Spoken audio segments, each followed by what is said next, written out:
Hi, my name is Zara Phillips. I have a new play out based on my book of the same name called Somebody's Daughter, about my journey as an adoptee, and it will make you laugh and probably cry.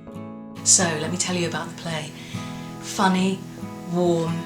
I've learnt so much from directing it. It's been such a thrill for me. I really feel that you're going to enjoy this piece. It's going to make you learn something, because I've learnt so much I didn't even know possible. We all have our own personal stories, and any of you that are adopted out there like me may find that our stories are a little bit more complicated. Her story about how being adopted has led her into all the different things that she's done in her life, some good, some bad, but it is one amazing story. I'm adopted, and probably a lot of you out there are adopted too, and our stories might not be exactly the same, but there will definitely be a common thread. Yeah, it's a play about addiction, adoption. It's actually very funny at the same time, so there's a lot of emotion in there, backwards and forwards. I've had a very interesting life. I got sober and I've been adopted. Well, what do you do with all of that?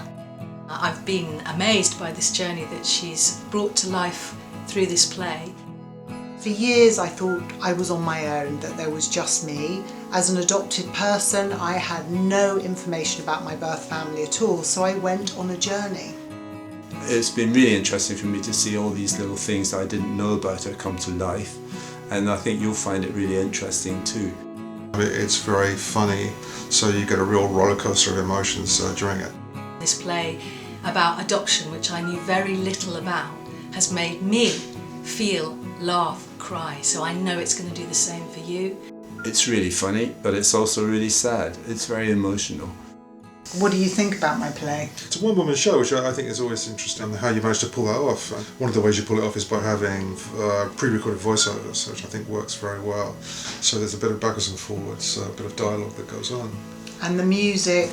It's acoustic guitar, and from that humble instrument I shall endeavour to pull all the moods that we need to give the thing a bit of emotional reinforcement. 26 years apart that I found my parents. Ancestry DNA. Oh, and I got sober because I thought it's better to get sober rather than doing the play like completely drunk. Yeah, good idea, absolutely. How many parents and siblings do I have? I can't remember. I can't remember. Oh, crikey, you expect me to remember. It's more than most people, that's all I know. Lots of parents, lots of siblings, and you started out knowing like one. Well, I had an adopted brother, that was it. Yeah, and now you've got 100. Well, don't tell. The only way to find out is to come to the play. Somebody's Daughter.